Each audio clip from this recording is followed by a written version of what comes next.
Sushant case में इस वक्त की सबसे बड़ी और ताजा खबर यह है कि ड्रग्स मामले में रिया के भाई शौविक चक्रवर्ती को गिरफ्तार कर आज कोर्ट में पेश किया जाएगा। शौविक के अलावा सैमुअल मिरांडा को भी आज किला कोर्ट में पेश किया जाएगा। दोनों को नारकोटिक्स कंट्रोल ब्यूरो ने गिरफ्तार किया है। इन दोनों की गिरफ्तारी के बाद अब ये माना जा रहा है कि रिया को भी जल्द गिरफ्तार किया जा सकता है। एनसीबी ने ड्रग्स मामले में शौविक के कबूलनामे के बाद उसे गिरफ्तार किया है। शौविक ने माना है कि वो अपनी बहन रिया के कहने पर ड्रग्स मंगवाता था। शौविक और मिरांडा पर कई धाराएं लगाई गई हैं।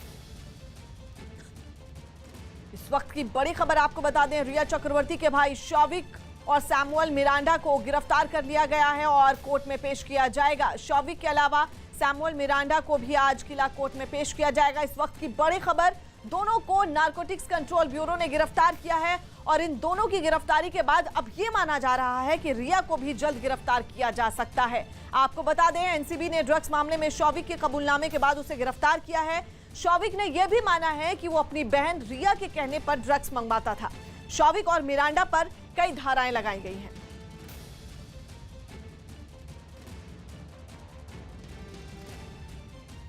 रिया का भाई शौविक चक्रवर्ती और सैमुअल मिरांडा कैसे गिरफ्तार हुए, एनसीबी के डिप्टी डायरेक्टर केपीएस मल्होत्रा ने न्यूज 18 इंडिया से एक्सक्लूसिव बातचीत में बताया।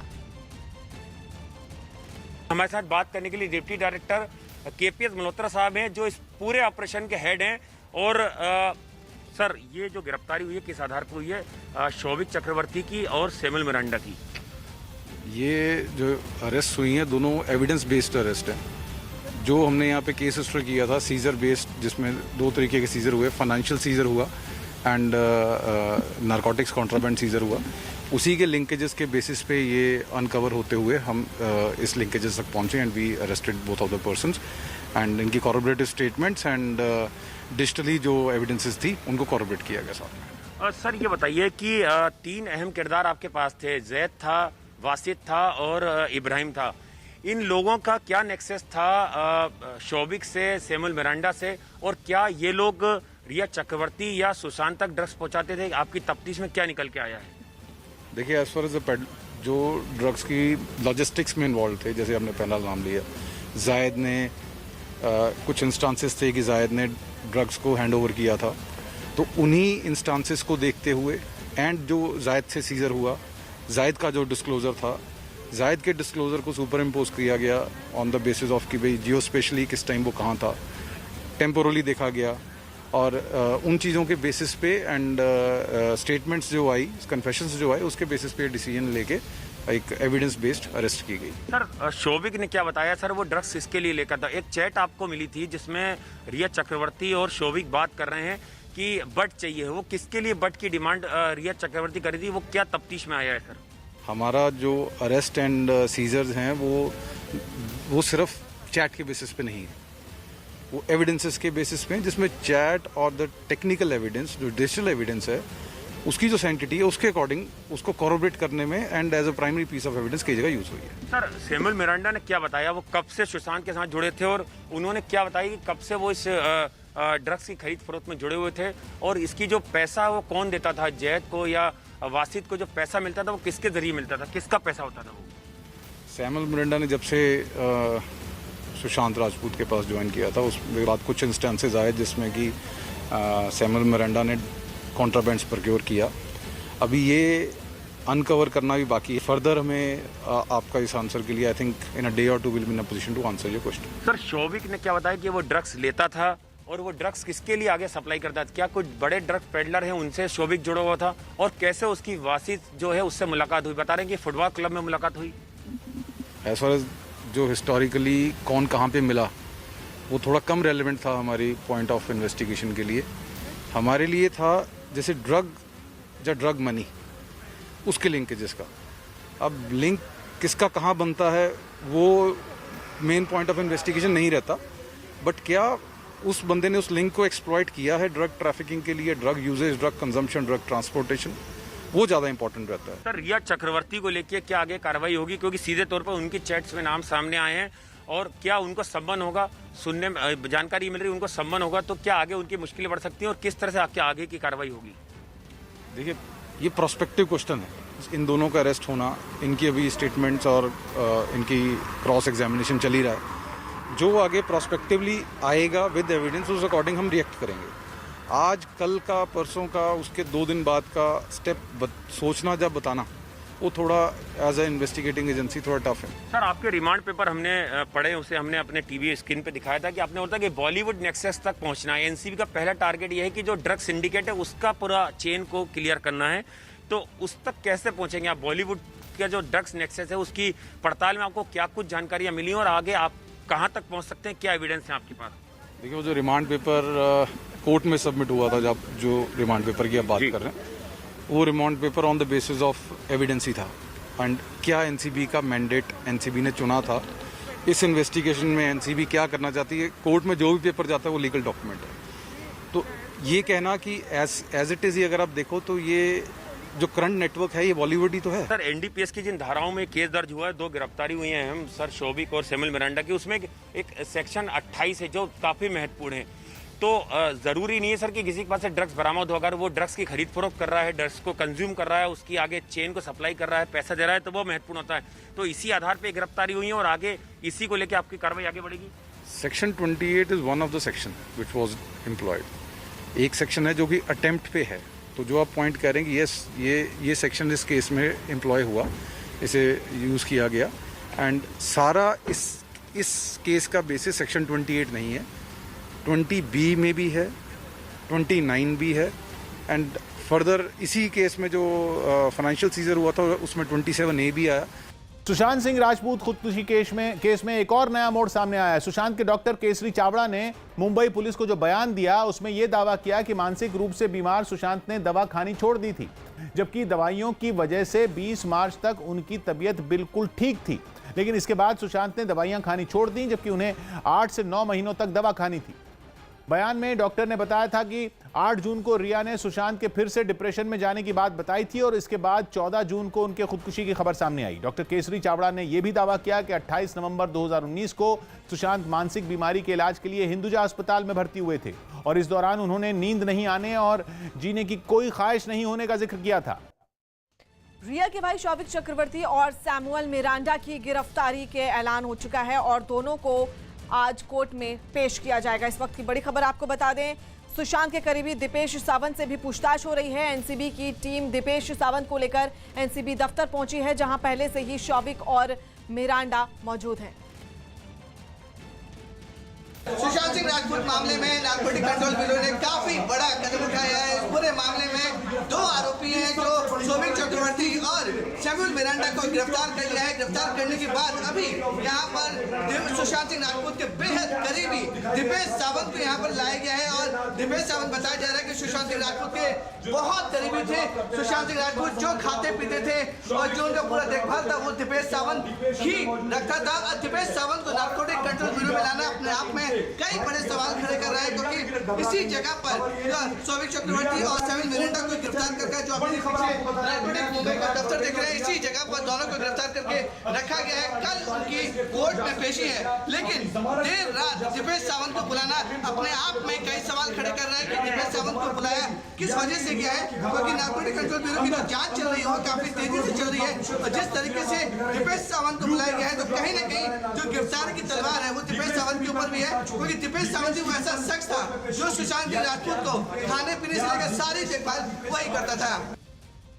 सुशांत सिंह केस में लगातार अपने बयानों से सुर्खियों में रहने वाली अभिनेत्री कंगना रनौत के नए ट्वीट पर विवाद खड़ा हो गया। कंगना ने अपने इस ट्वीट में बिना नाम लिए शिवसेना सांसद संजय राउत को घेरा और 9 सितंबर को मुंबई लौटने का ऐलान किया। साथ ही चुनौती देते हुए यह भी लिख दिया कि किसी के बाप में हिम्मत है तो उन्हें रोक कर दिखाएं। एक दिन पहले ही कंगना ने संजय राउत पर उन्हें धमकी देने का आरोप लगाया था, जिसे शिवसेना नेता ने नकार दिया था। लेकिन अब कंगना रनौत के नए ट्वीट पर महाराष्ट्र के गृह मंत्री अनिल देशमुख ने भी नाराजगी जताई। ऐसी हालत में उनको महाराष्ट्र में रहने का, मुंबई में रहने का कोई अधिकार नहीं है। इसी बीच शिवसेना की महिला कार्यकर्ताओं ने महाराष्ट्र में कई जगहों पर कंगना रनौत के खिलाफ विरोध प्रदर्शन किया, जिसकी पहली तस्वीर मुंबई के पास ठाणे से सामने आई, जहां कुछ महिला कार्यकर्ता हाथों में पोस्टर लेकर सड़कों पर उतर आईं और कंगना के बयान पर नाराजगी जताते हुए जोरदार प्रदर्शन किया। इस दौरान इन लोगों ने कंगना की तस्वीर वाले एक पोस्टर को चप्पलों से पीटकर अपने गुस्से का इजहार किया। प्रदर्शन में शामिल एक कार्यकर्ता ने तो उनके पोस्टर पर काली स्याही डाल दी, जबकि दूसरी कार्यकर्ता ने अपनी चप्पल से इस स्याही को पोस्टर पर ही पोत दिया। इन सभी ने कंगना से माफी की मांग करते हुए नारेबाजी की। इतना ही नहीं, शिवसेना की इन कार्यकर्ताओं ने कंगना के पोस्टर को चप्पलों की माला भी पहनाई।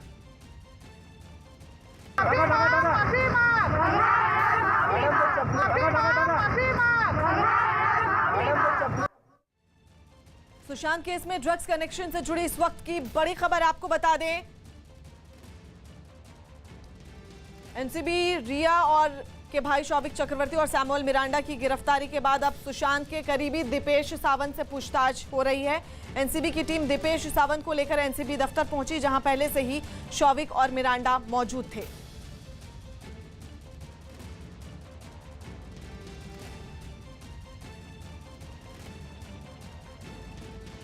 सुशांत केस में ड्रग्स कनेक्शन से जुड़ी इस वक्त की बड़ी खबर आपको बता दें। एनसीबी रिया चक्रवर्ती के भाई शौविक चक्रवर्ती से पूछताछ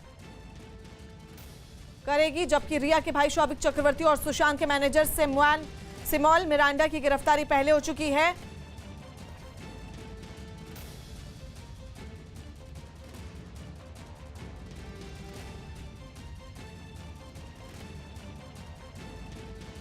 पश्चिम बंगाल के बीरभूम में दो गुटों के बीच हुई हिंसक झड़प ने भयानक रूप ले लिया।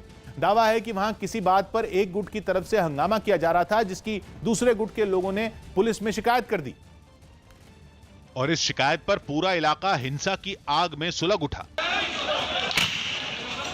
उग्र भीड़ ने वहां से गुजर रही गाड़ियों और बसों में जमकर तोड़फोड़ की। दावा है कि दोनों गुटों ने एक दूसरे पर पत्थर और बम भी बरसाए। हिंसक टकराव की वजह से पूरा इलाका सहम उठा। हालात जब ज्यादा बिगड़ गए तब पुलिस की तरफ से भीड़ को खदेड़ने के लिए लाठीचार्ज भी किया गया। हालांकि सख्ती और लाठीचार्ज से भीड़ काबू में नहीं आई। सामने आए एक वीडियो में कुछ लोग पुलिस के सामने बम बरसाते हुए नजर आए।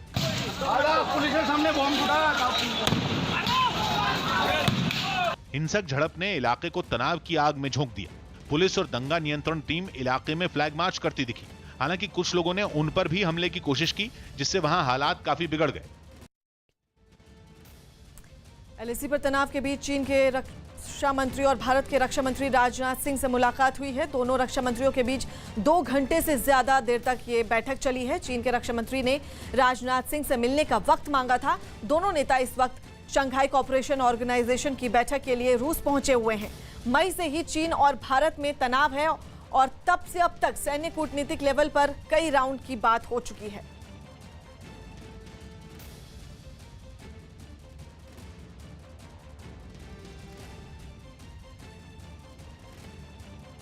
अमेरिका में पुलिस की अफ्रीकी मूल के अमेरिकी नागरिकों के साथ बर्बरता की घटनाएं थमने का नाम नहीं ले रही। इस बार अमेरिका की राजधानी वॉशिंगटन डीसी में पुलिस की गोली से 18 साल के एक लड़के की मौत हो गई, जिसका वीडियो खुद पुलिस ने जारी किया। इस वीडियो में पुलिस वाले अपनी गाड़ी से उतरते ही अफ्रीकी मूल के उस अमेरिकी लड़के की तरफ भागते दिखे। इससे पहले कि कुछ समझ आता, गोली चलने की आवाज सुनाई दी गई। गोली लगने से लड़का सड़क पर ही गिर गया और पुलिस ने उसे पकड़ लिया। पुलिस का दावा है कि उसके पास बंदूक थी और पूछताछ करने पर वो भाग निकला। सबूत के तौर पर पुलिस ने तस्वीरें भी जारी की। लेकिन इस घटना की खबर मिलते ही लोग शहर में एक पुलिस स्टेशन का घेराव करने पहुंच गए। प्रदर्शनकारियों को अंदर घुसने से रोकने के लिए पुलिस वाले उनके सामने खड़े हो गए। इस बीच कुछ लोगों की पुलिस से झड़प भी हो गई, लेकिन आक्रामक लोग 1 इंच पीछे हटने को नहीं माने। उल्टा वो पुलिस को ही पीछे हटने को कहने लगे। जब जोर नहीं चला तो प्रदर्शनकारियों को पीछे धकेलने के लिए पुलिस वाले उनके आगे साइकिलें खड़ी करते नजर आए। सुबह शहर की मेयर के घर के बाहर भी लोगों ने विरोध प्रदर्शन किया। अमेरिका के राष्ट्रपति डोनाल्ड ट्रंप ने एलएसी पर भारत और चीन के बीच स्थिति को गंभीर बताया और एक बार फिर मध्यस्थता की पेशकश की। अमेरिकी राष्ट्रपति इससे पहले भी मध्यस्थता की पेशकश कर चुके हैं। एलएसी पर चीन अपनी चाल चलने से बाज नहीं आ रहा, जबकि वो भारत के हाथों गलवान में मात खा चुका है।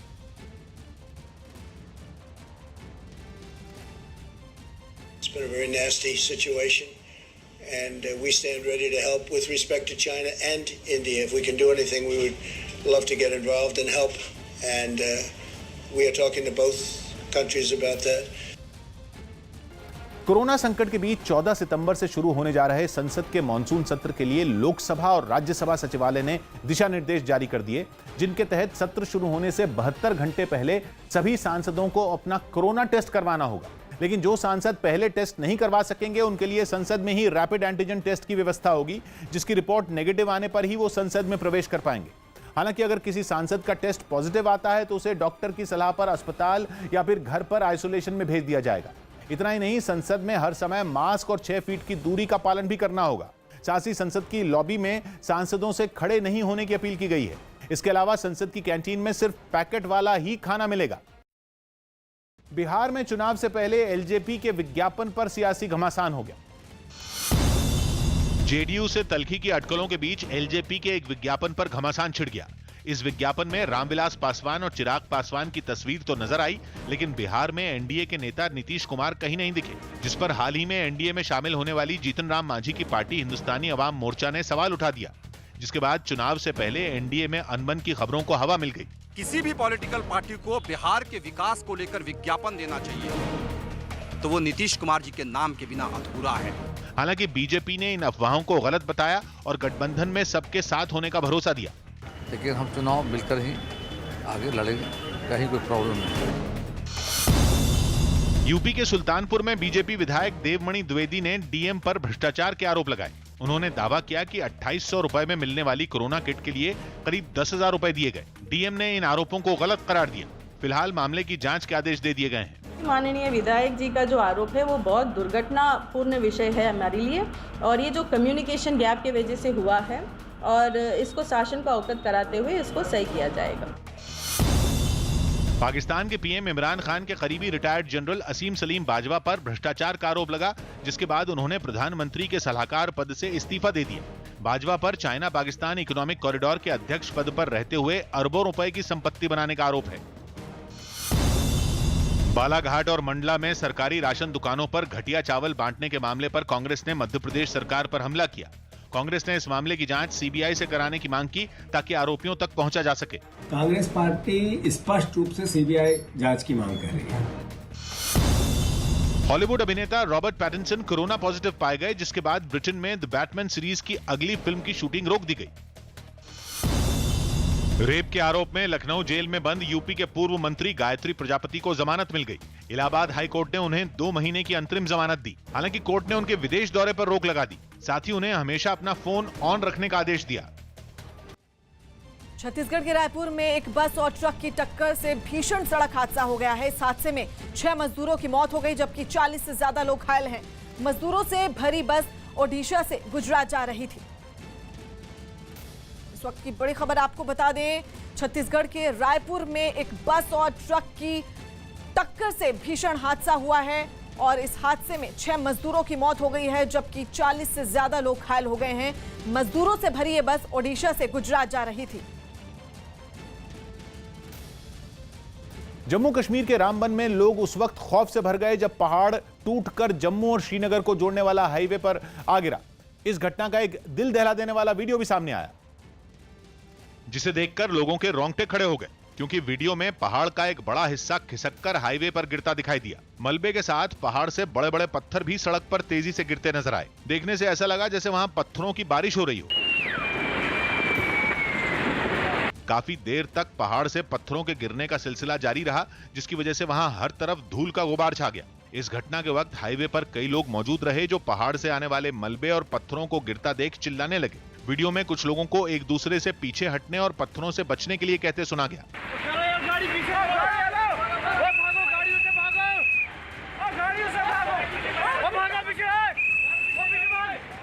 राहत की बात यह रही कि घटना में किसी को कोई नुकसान नहीं पहुंचा, लेकिन पहाड़ से आए मलबे की वजह से जम्मू और श्रीनगर को जोड़ने वाला हाईवे बंद हो गया। यूपी के मथुरा में जोरदार बारिश लोगों के लिए आफत बन गई है। सड़कें पानी से लबालब भर गई हैं। स्वामी घाट पर बारिश के पानी के बहाव में एक कार बह गई। ये तस्वीर हम आपको इसी दौरान की दिखा रहे हैं। बताया गया कि मथुरा में तेज बारिश की वजह से स्वामी घाट पर तेजी से पानी का बहाव चौक बाजार की ओर से आने शुरू हुआ और जिस समय बहाव तेज हो गया और उस समय स्वामी घाट पर एक लाल रंग की कार खड़ी थी और उसमें एक आदमी भी सवार था।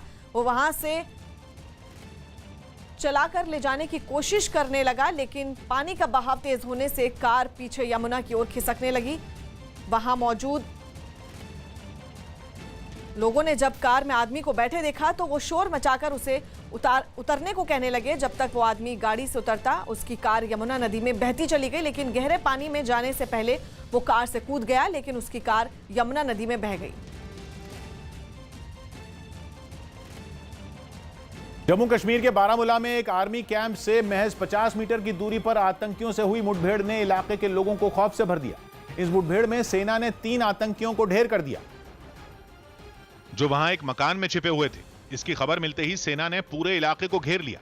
आतंकियों की तरफ से फायरिंग हुई तो लोग बुरी तरह घबरा गए। इसके बाद सेना की मदद से उन्हें वहां से सुरक्षित बाहर निकाला गया। इस वक्त ज़बरदस्त फायरिंग हो रही है यहाँ पे येदीपोरा में, जो एनकाउंटर सुबह से जारी है और अभी ज़बरदस्त फायरिंग हो रही है लगातार, और जैसा कि आप आवाज़ भी सुन सकते हैं। ये मुठभेड़ बारामूला में पटन के एक आर्मी कैंप से महज कुछ ही दूरी पर हुई। ये कह पाना मुश्किल है कि मिलिटेंट का मंसूबा क्या था, लेकिन आर्मी कैंप के साथ में इनकी यहाँ पे प्रेजेंस थी। ड्रोन से ली गई तस्वीरों में 2 मकानों के बाहर सेना की बख्तरबंद गाड़ियां दिखाई दी। बताया जा रहा है कि इनमें ही एक मकान में आतंकी छिपे हुए थे। जंगलों में लगी आग को बुझाने की चुनौती से जूझ रही रूस की सरकार के सामने वहां आए तूफान ने नई मुश्किल खड़ी कर दी। रूस के पूर्वी हिस्से में आए इस तूफान ने वहां काफी नुकसान पहुंचाया और तेज हवाओं ने समुद्र के किनारे रहने वाले लोगों को डरा दिया। वहां से सामने आई तस्वीरों में समुद्र के तट से बंधी कई नावें तूफान में ऐसे हिचकोले खाती नजर आईं मानो पानी पर बच्चों के खिलौने तैर रहे हों। सामने आई एक तस्वीर में तो तूफान के बीच कुछ लोग भी समुद्र के किनारे खड़े नजर आए। इस ताकतवर तूफान ने रूस के पूर्वी हिस्से में कई मकानों को भी नुकसान पहुंचाया। रूस की सरकार की चुनौती इसलिए भी बढ़ गई क्योंकि वहां के दक्षिणी इलाके के कई जंगल पिछले कुछ दिनों से आग की चपेट में हैं। आग को बुझाने के लिए हेलीकॉप्टरों की मदद भी ली गई, लेकिन तेज हवाओं की वजह से आग को फैलने से नहीं रोका जा सका। जंगलों में लगी आग को बुझाने के लिए वहां 24 घंटे हजारों दमकल कर्मी जुटे हैं। कोलकाता में बीजेपी के प्रदर्शन में कोरोना से जुड़े नियम तार-तार हो गए। एक दिन पहले बंगाल के रायगंज में बीजेपी के कार्यकर्ता की पुलिस हिरासत में मौत हो गई थी, जिसके विरोध में पार्टी ने पूरे राज्य में गणतंत्र बचाओ बंगाल बचाओ नाम का आंदोलन किया। कोलकाता में तो इस प्रदर्शन में बीजेपी कार्यकर्ताओं की भीड़ उमड़ पड़ी, जिसकी वजह से कोरोना नियमों के पालन का दावा दिखावा बनकर रह गया। ये लोग बड़ी तादाद में प्रदर्शन वाली जगह पहुंचे, लेकिन इस दौरान उन्होंने एक दूसरे से दूरी बनाए रखने की कोई कोशिश नहीं की। उल्टा वो नारे लगाते हुए एक दूसरे को धक्का देकर आगे बढ़ते दिखे। यही नहीं, वहां पहुंचकर भी ये लोग एक दूसरे के नजदीक बैठ गए। इन लोगों में किसी के चेहरे पर मास्क नजर आया तो किसी के नहीं। यहाँ तक कि मंच पर मौजूद नेताओं के बीच भी कोई दूरी नहीं दिखी। आप देख सकते हैं भीड़ जो है वो कितनी उमड़ी हुई है। साथ ही सोशल डिस्टेंसिंग की बात करें, कोई भी सोशल डिस्टेंसिंग का पालन यहाँ पर नहीं कर रहा है। अनलॉक 4 के नियमों के तहत 13 सितंबर के बाद से राजनीतिक कार्यक्रमों में 100 लोग तक शामिल हो सकते हैं, लेकिन कोलकाता में बीजेपी के धरने में हजारों की संख्या में कार्यकर्ता शामिल हुए। मॉन्टेनेग्रो में सत्ताधारी पार्टी की हार पर भी उसके सैकड़ों समर्थकों ने जश्न मनाया। हाल ही में हुए संसदीय चुनाव में सत्ताधारी पार्टी ने बहुमत से कम लेकिन सबसे ज्यादा सीटें हासिल की, और इसके बावजूद वो सरकार बनाने से चूक गई, क्योंकि विपक्ष की 3 पार्टियों ने चुनाव के बाद मिलकर सरकार बना ली। लेकिन अपनी पार्टी के प्रदर्शन से खुश समर्थकों ने हार को भुलाकर सिटिंजे शहर में जश्न मनाया। इस दौरान समर्थकों के हाथों में उनके देश के झंडे दिखाई दिए। वहीं कुछ लोगों ने खुशी में पटाखे भी फोड़े। इससे पहले सैकड़ों समर्थकों ने एक रैली भी निकाली जो शहर के कई इलाकों से होकर गुजरी। कुछ गाड़ियां भी इस रैली के समर्थन में साथ चलती हुई नजर आईं। कोरोना संकट के बीच जर्मनी की राजधानी बर्लिन में ट्रेड फेयर यानी व्यापार मेले की शुरुआत हो गई।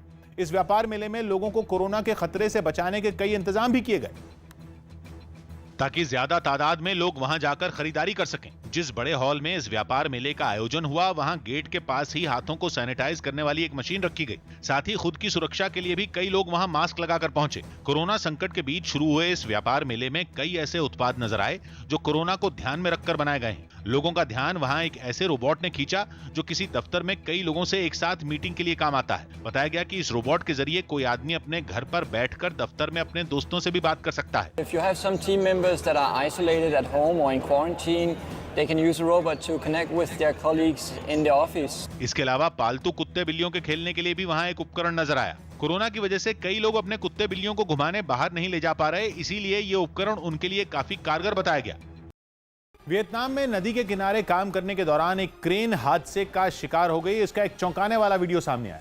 इस क्रेन को नदी से मिट्टी और कचरा निकालने के काम में वहां लगाया गया था, और उस क्रेन के पास बैठे 2 लोग भी अपने काम में व्यस्त थे। क्रेन के ऑपरेटर का ध्यान भी पूरी तरह अपने काम में था। कुछ देर बाद क्रेन ने नदी के अंदर से मिट्टी और कचरे का एक ढेर बाहर निकाला, लेकिन उस ढेर का वजन कुछ ज्यादा था, इसलिए क्रेन का संतुलन बिगड़ गया। अपने आगे की ओर झुकते हुए वो क्रेन नदी में जा गिरी। जिस वक्त क्रेन का संतुलन बिगड़ा तो उसके अंदर बैठा ऑपरेटर तुरंत बाहर निकल गया। इससे पहले कि क्रेन पूरी तरह पलटकर पानी में समाती, उसका ऑपरेटर उससे दूर जा चुका था। इस हादसे में सभी लोग सुरक्षित रहे। राजस्थान के धौलपुर में अवैध खनन में लगे एक ट्रैक्टर को छुड़ाने के लिए आरोपी पुलिस से ही भिड़ गए। ये घटना उस वक्त हुई जब उस ट्रैक्टर से दबकर एक महिला घायल हो गई और जब पुलिस वहां पहुंची तो पता चला कि उस ट्रैक्टर का इस्तेमाल अवैध खनन में होता है। जिसके बाद पुलिस ने जैसे ही उसे जब्त करने की कोशिश की तो बवाल खड़ा हो गया। अवैध खनन के आरोपी पुलिस पर ही पथराव करने लगे, जिससे वहां अफरा तफरी मच गई। पुलिस वालों के डर से भागने की बजाय आरोपी उनसे ही भिड़ गए। इस पथराव के बीच पुलिस की भी हिम्मत उनके पास जाने की नहीं हुई, जिससे आरोपियों का हौसला और बढ़ गया। उन्होंने काफी देर पत्थरबाजी की और फिर वहां से भाग गए। ट्रैक्टर को ले जाने का प्रयास किया, लेकिन ट्रैक्टर को पुलिस लेकर आ गई है और इस संबंध में आगे जांच एवं कार्रवाई की जा रही है। इस ट्रैक्टर की वजह से एक मकान को भी नुकसान पहुंचा। चीन से जारी तनाव के बीच उत्तर प्रदेश की योगी सरकार ने चीनी कंपनियों की मुश्किलें बढ़ा दी। जानकारी के मुताबिक चीनी कंपनियों को अब यूपी में कोई भी सरकारी प्रोजेक्ट का टेंडर हासिल करने के लिए रक्षा, विदेश और गृह मंत्रालय से मंजूरी लेनी होगी। यानी इन तीनों मंत्रालयों से मंजूरी मिलने के बाद ही चीनी कंपनियां किसी भी सरकारी प्रोजेक्ट के लिए टेंडर भर सकेंगी। यह फैसला चीन समेत कुछ पड़ोसी देशों की कंपनियों पर भी लागू होगा। इसके अलावा सभी विदेशी कंपनियों को राज्य में अलग से रजिस्ट्रेशन भी करवाना होगा, जिसकी रिपोर्ट हर तीसरे महीने केंद्र को भेजी जाएगी। योगी सरकार ने इन फैसलों को सभी विभागों में लागू करने का निर्देश जारी किया है। लालू प्रसाद यादव पर जेल के नियम तोड़ने के आरोप लगे। चारा घोटाला मामले में सजा काट रहे लालू प्रसाद यादव पर जेल के नियम तोड़ने के आरोप लगे। वो इस समय अस्पताल में भर्ती हैं और आरोप है कि वहां रोज ढेरों लोग उनसे मिलने आते हैं, जिसे उनके विरोधियों ने गलत ठहराया। इस मामले में जेल प्रशासन की ओर से एक चिट्ठी भी लिखी गई। साथ ही बिहार सरकार ने भी लालू यादव पर निशाना साधा। और जेल मैनुअल का धज्जी उड़ाने का काम जो कर रहे हैं संदिग्ध हो गया है कि दिशा में कार्रवाई होनी चाहिए। लेकिन आरजेडी ने लालू प्रसाद यादव पर लगे आरोपों को गलत ठहराया और उनकी सेहत का हवाला दिया। तबीयत खराब है, 60% किडनी काम नहीं कर रहा, भला कोई जनता से कैसे मिलेगा। उत्तरी दिल्ली नगर निगम के कुछ कर्मचारियों ने प्रदर्शन किया और पिछले 5 महीने से वेतन नहीं मिलने का आरोप लगाया। उत्तरी दिल्ली नगर निगम के मेयर ने भी इन कर्मचारियों की मांगों का समर्थन किया। मेयर का दावा है कि केजरीवाल सरकार की वजह से इन कर्मचारियों को वेतन नहीं मिल पा रहा है। कर्मचारी एकता जिंदाबाद, वेतन नहीं तो काम नहीं, वेतन नहीं तो काम नहीं। छत्तीसगढ़ के सीएम भूपेश बघेल ने गृह मंत्री अमित शाह को एक खत लिखा। इस खत में उन्होंने नक्सल प्रभावित बस्तर में विकास करवाने और जिले के युवाओं को रोजगार दिलाने की मांग की। साथ ही मुख्यमंत्री ने केंद्र से सीआरपीएफ की 7 बटालियन और भेजने की अपील की। अक्षय कुमार ने सोशल मीडिया पर एक्शन गेम FAUG की जानकारी दी और इसे आत्मनिर्भर भारत अभियान से प्रेरित बताया। अक्षय का दावा है कि इस गेम के जरिए खिलाड़ी मनोरंजन के साथ सैनिकों के बलिदान के बारे में भी जान सकेंगे। इतना ही नहीं, इस गेम से होने वाली कमाई की 20% रकम भारत के वीर ट्रस्ट को मिलेगी। इस ट्रस्ट को शहीद जवानों की मदद के लिए बनाया गया है। पूर्व क्रिकेटर संजय मांजरेकर की अपील के बावजूद BCCI ने उन्हें IPL के कमेंट्री पैनल में शामिल नहीं किया। BCCI ने संजय मांजरेकर को इसी साल मार्च में दक्षिण अफ्रीका के साथ सीरीज से पहले अपने कमेंट्री पैनल से हटा दिया था। हालांकि ये सीरीज कोरोना की वजह से टल गई थी। संजय मांजरेकर पिछले साल वर्ल्ड कप के दौरान रविंद्र जाडेजा के साथ सोशल मीडिया पर हुए विवाद में भी उलझ गए थे। राजस्थान के उदयपुर में सरकार के आदेश की अनदेखी कर छात्रों को बुलाने पर कई सवाल खड़े हो गए। कोरोना संकट में बच्चों की सुरक्षा की वजह से देश भर के स्कूल बंद हैं। लेकिन उदयपुर के स्कूल में सब कुछ पहले जैसा सामान्य नजर आया। एक क्लास के अंदर कई बच्चे बैठकर पढ़ाई करते हुए दिखाई दिए, जिसकी जानकारी मिलते ही शिक्षा विभाग के अधिकारी भी वहां पहुंच गए और बच्चों को बुलाने पर स्कूल प्रबंधन से सवाल किए। कितने बच्चे एक साथ पढ़ाई कर रहे हैं, आप बोल रहे हो? मामला बढ़ने पर स्कूल प्रबंधन ने बच्चों को बुलाने पर सफाई भी दी। बच्चे तो आज ही आए थे, हम पूछने के लिए बुक्स कब मिल रही है, क्या होगा, कैसे होगा ये। जिसके बाद शिक्षा विभाग के अधिकारियों ने स्कूल प्रबंधन को नोटिस जारी कर जवाब मांगा। उच्चाधिकारियों को कार्रवाई हेतु प्रेषित कर दिया है। हंगामा बढ़ते ही स्कूल के कर्मचारियों ने वहां मौजूद सभी बच्चों को घर भेज दिया। इटली में 2 कलाबाजों ने 5000 फीट से भी ऊंची एक पहाड़ी से कूदकर धड़कनें बढ़ा देने वाला स्टंट किया, लेकिन एक ट्विस्ट के साथ। आमतौर पर ऐसे करतब करते वक्त लोग इस बात की परवाह नहीं करते कि वो कैसे दिख रहे हैं, लेकिन इन कलाबाजों ने लाखों के डिजाइनर कपड़े पहनकर बेस जंप करने की ठानी। और दोनों ऐसे तैयार होकर पहुंचे जैसे किसी पार्टी में जाने वाले हों। मगर इसके बाद भी दोनों अलग अलग नहीं कूदे। उस आदमी ने महिला को गोद में उठाया और फिर नीचे कूदा। जैसे ही दोनों नीचे गिरे तब जाकर एहसास हुआ कि पहाड़ी की ऊंचाई कितनी है। कैमरे में रिकॉर्ड हुआ नजारा देखकर कोई भी दांतों तले उंगलियां दबा ले। कुछ सेकंड बाद दोनों कलाबाजों ने अपने अपने पैराशूट खोले और सुरक्षित लैंडिंग कर ली। राजस्थान के बारा में काली सिंध नदी के बीच बने टापू पर फंसे मजदूरों को 20 घंटे के बाद एसडीआरएफ के जवानों ने सुरक्षित बचा लिया। एक दिन पहले 15 महिला समेत 19 मजदूर वहां भुट्टा तोड़ने गए थे। लेकिन नदी में आए बेहिसाब पानी की वजह से सभी लोग वहीं फंस गए, जिसके बाद अगले दिन एसडीआरएफ ने मजदूरों को निकालने के लिए रेस्क्यू ऑपरेशन चलाया। सबसे पहले एसडीआरएफ का एक जवान नाव लेकर नदी के दूसरे किनारे पर पहुंचा, जहां मजदूर पहले से ही रेस्क्यू के लिए तैयार खड़े थे। किनारे पर पहुंचने के बाद सभी को लाइफ जैकेट दी गई और फिर नाव की मदद से सभी मजदूरों को सुरक्षित बचा लिया गया। गांव के लोगों ने बताया कि जिस वक्त मजदूर टापू पर गए थे उस वक्त नदी में बहुत कम पानी था, लेकिन शाम होते होते नदी में उफान आ गया। नदी का बहाव इतना तेज दिखा कि अगर उसमें कोई पैर रख दे तो वो अगले ही पल बह जाए। नदी में पानी नहीं था, मजदूर भुट्टे तोड़ने, मक्का के भुट्टे तोड़ने के लिए गए और बाद में अचानक ऊपर से पानी आया। पानी आने से मजदूर फंस गए। नदी से रेस्क्यू किए जाने के बाद सभी मजदूर खुश दिखाई दिए और उन्होंने एसडीआरएफ के जवानों की तारीफ भी की।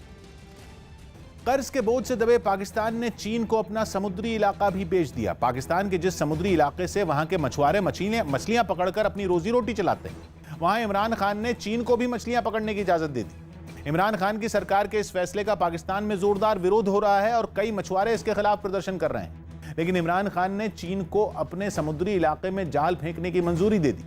खबर है कि चीन की 20 बड़ी नावें पाकिस्तान के समुद्री इलाके में मछलियां पकड़ने पहुंच चुकी हैं। सेना प्रमुख ने एलएसी पर तैनात हालात को तनावपूर्ण बताया। लद्दाख दौरे पर गए सेना प्रमुख मनोज मुकुंद नरवणे ने एलएसी पर हालात तनावपूर्ण होने की जानकारी दी। साथ ही उन्होंने दावा किया कि सेना किसी भी चुनौती से निपटने के लिए तैयार है। अभी जो एलएसी के ऊपर जो स्थिति है वो थोड़ी नाजुक है, गंभीर है, लेकिन जवानों का मनोबल बहुत ऊंचा है और वो हर चुनौती का सामना करने के लिए तैयार है। गुजरात के दाहोद में एक ही परिवार के 5 लोगों के शव संदिग्ध हालात में मिले। दावा किया गया कि इस परिवार के आर्थिक हालात ठीक नहीं थे और वो कर्ज से परेशान था। पुलिस शुरुआती जांच में इसे खुदकुशी मान रही है। प्राथमिक ये जो हम लोगों ने इन्वेस्टिगेट किया उसमें ऐसा लग रहा है कि वो फाइनेंशियल क्राइसिस में थे। फिल्म डॉली, किट्टी और वो चमकते सितारे का ट्रेलर जारी कर दिया गया। इस फिल्म में भूमि पेडनेकर और कोंकणा सेन शर्मा मुख्य किरदार में नजर आएंगी। ये फिल्म इसी महीने 18 तारीख को ऑनलाइन रिलीज होगी। तेरे कलर में लख कुड़े लाइफ दे सारे। तेरे से डर नहीं लगता? लेकिन सितारे तो रात के अंधेरे में ही चमकते हैं। दिल्ली के मालवीय नगर में कुश बिहारी पराशर नाम के डॉक्टर पर कोरोना की रिपोर्ट में फर्जीवाड़ा करने का आरोप लगा, जिसके बाद पुलिस ने इस आरोपी डॉक्टर समेत 2 लोगों को गिरफ्तार कर लिया। पुलिस के मुताबिक ये आरोपी डॉक्टर सैंपल लेने के नाम पर लोगों से पैसे तो वसूल लेता था, लेकिन इन सैंपल को जांच के लिए किसी भी लैब में नहीं भेजता था। दावा है कि ये डॉक्टर अब तक 75 लोगों को फर्जी कोरोना रिपोर्ट दे चुका है। 3 व्यक्तियों को गिरफ्तार कर लिया गया है। इसमें और भी आगे गिरफ्तारियां हो सकती हैं उन लोगों की जो इस पूरे प्रकरण में इनके साथ शामिल थे।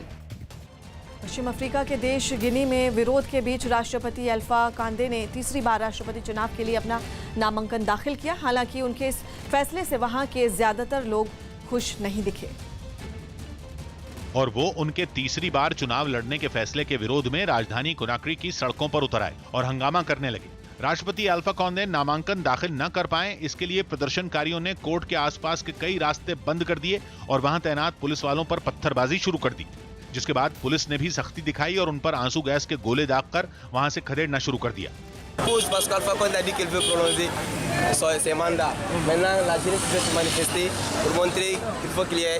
हालांकि हंगामे के बीच पूरी सुरक्षा में अल्फा कांदे अपनी पत्नी के साथ कोर्ट पहुंचे, जहां उनके समर्थकों ने नाच गाकर उनका स्वागत किया। इसके बाद वो अपनी पत्नी और कुछ समर्थकों के साथ कोर्ट के अंदर गए और अक्टूबर में होने वाले राष्ट्रपति चुनाव के लिए अपना नामांकन दाखिल कर दिया। ड्रग्स केस में आरोपी कन्नड़ अभिनेत्री रागिनी द्विवेदी को बेंगलुरु में सीसीबी यानी सेंट्रल क्राइम ब्रांच ने पूछताछ के बाद गिरफ्तार कर लिया।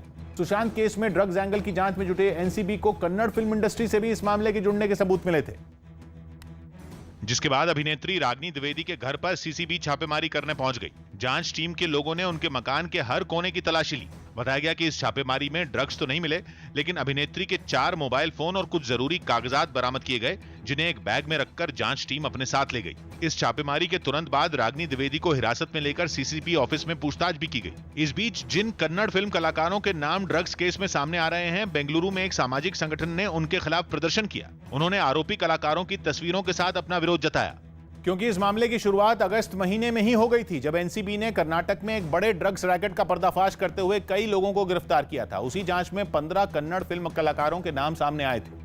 जब ये कार्रवाई आगे बढ़ी तो जांच एजेंसी ने अभिनेत्री रागिनी द्विवेदी के एक दोस्त को भी गिरफ्तार किया और उसी के जरिए इस बात का पता चला कि रागिनी भी ड्रग केस से जुड़ी हुई हैं। राजस्थान के दौसा में 2 पक्षों के बीच विवाद के बाद जमकर पथराव हुआ। दोनों पक्षों के बीच लंबे वक्त से जमीन विवाद चल रहा था,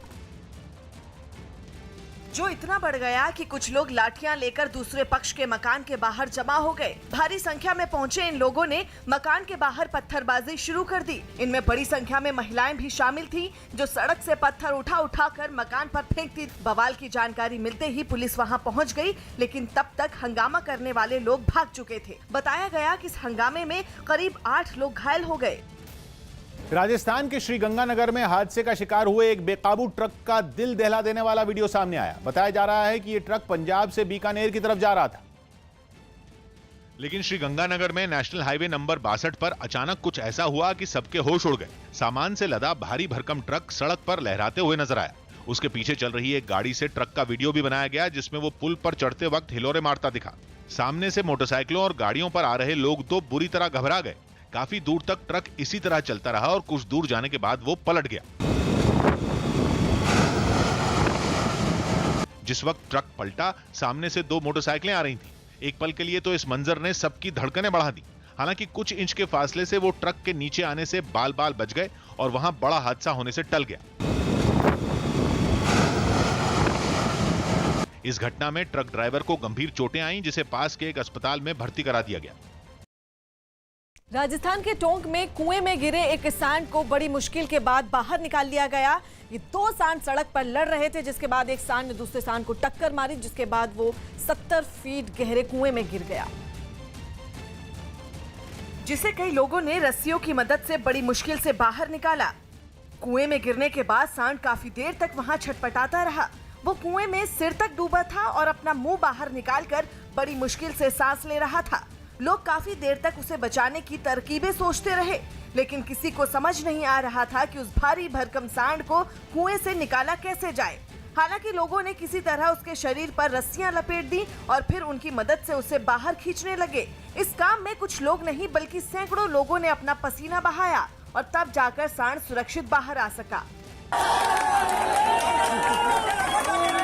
इस काम को गांव वालों ने बिना किसी पुलिस और रेस्क्यू टीम के अकेले ही अंजाम दिया, जिसकी वजह से सांड की जान बच गई। चीन के जियांगशी प्रांत में नशे में धुत एक आदमी की हरकत ने 4 लोगों की जिंदगी खतरे में डाल दी। इस आदमी ने अपने घर की बिल्डिंग की लिफ्ट पर ऐसी भड़ास निकाली कि लिफ्ट बंद ही हो गई और उसमें मौजूद 4 लोग फंस गए। घटना के सामने आए वीडियो में यह आदमी एक बेसुध लड़की को लिफ्ट की तरफ ले जाता दिखा, लेकिन उसे लेकर जमीन पर ही गिर पड़ा। बताया गया कि लड़की इस आदमी की बहन है और उसने भी शराब पी रखी थी। इस बीच वहां खड़े लोग लिफ्ट में अपने अपने घर चले गए, लेकिन इस बात ने शराबी को आग बबूला कर दिया। वो उठा और लिफ्ट पर मुक्का दे मारा। वहां खड़े दूसरे शख्स ने उसे रोका, लेकिन उस आदमी पर जाने क्या भूत सवार था कि वो फिर से लिफ्ट पर टूट पड़ा। अब उसने लिफ्ट को जोरदार लात मार दी, इतनी जोरदार कि ग्राउंड फ्लोर पर मारी लात से लिफ्ट 18वीं मंजिल पर कांप उठी।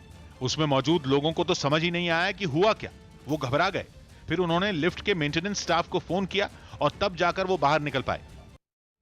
अमेरिका के राष्ट्रपति डोनाल्ड ट्रंप ने चुनाव प्रचार के दौरान प्रधानमंत्री मोदी की जमकर तारीफ की। ट्रंप ने प्रधानमंत्री नरेंद्र मोदी को महान नेता बताते हुए अपना मित्र बताया। अमेरिका के राष्ट्रपति ने कहा कि प्रधानमंत्री मोदी काफी अच्छा काम कर रहे हैं। इससे पहले भी राष्ट्रपति ट्रंप प्रधानमंत्री मोदी की तारीफ कर चुके हैं।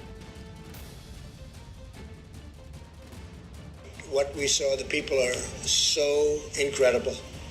It's really an incredible place, an incredible country, and it's definitely big. It's definitely big. But you've got a great leader, and he's a great person. केंद्र सरकार से मंजूरी मिलने के बाद Uttar Pradesh metro rail corporation ने भी लखनऊ में मेट्रो चलाने की तैयारी तेज कर दी। कोरोना संकट की वजह से लंबे वक्त से बंद पड़ी मेट्रो 7 सितंबर से पटरियों पर दोबारा दौड़ेगी। लेकिन इसमें लोगों का सफर पहले से काफी अलग होगा, क्योंकि लॉकडाउन से पहले जो ट्रेनें यात्रियों से खचाखच भरी रहती थीं, उनमें एक दूसरे के करीब खड़े होना तो दूर, बैठने के लिए भी अपने बगल वाली सीट को खाली छोड़ना होगा। इसके लिए मेट्रो की सीटों पर स्टिकर चिपकाए गए हैं जिन पर क्रॉस का निशान बना दिखा। ट्रायल के पहले दिन मेट्रो को पटरियों पर दौड़ाकर देखा गया। साथ ही सभी ट्रेनों को सैनिटाइज करने और सभी स्टेशनों पर सुरक्षा जांच सख्त करने का काम शुरू कर दिया गया। नए दिशा निर्देशों को ध्यान में रखते हुए वो सारे एहतियात भी बरते गए जो 7 तारीख से मेट्रो स्टेशनों पर यात्रियों को कोरोना के खतरे से बचाने के लिए लिए जाएंगे। एक स्टेशन की जो तस्वीर सामने आई, उसमें वहां पहुंचे एक अफसर के हाथों को सैनिटाइज कराने के बाद उनकी थर्मल स्क्रीनिंग की गई और फिर उन्हें आगे जाने दिया गया। सभी लोग मास्क पहने दिखे, जो अब मेट्रो में यात्रा के लिए जरूरी भी है। इस वक्त की बड़ी खबर आ रही है गुजरात से। गुजरात के वलसाड में भूकंप के झटके महसूस किए गए हैं।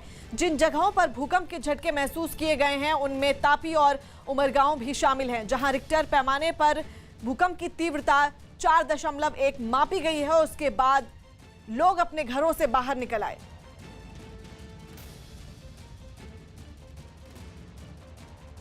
मैं हूं किशोर अजवाणी। आज की ताजा खबर जारी है।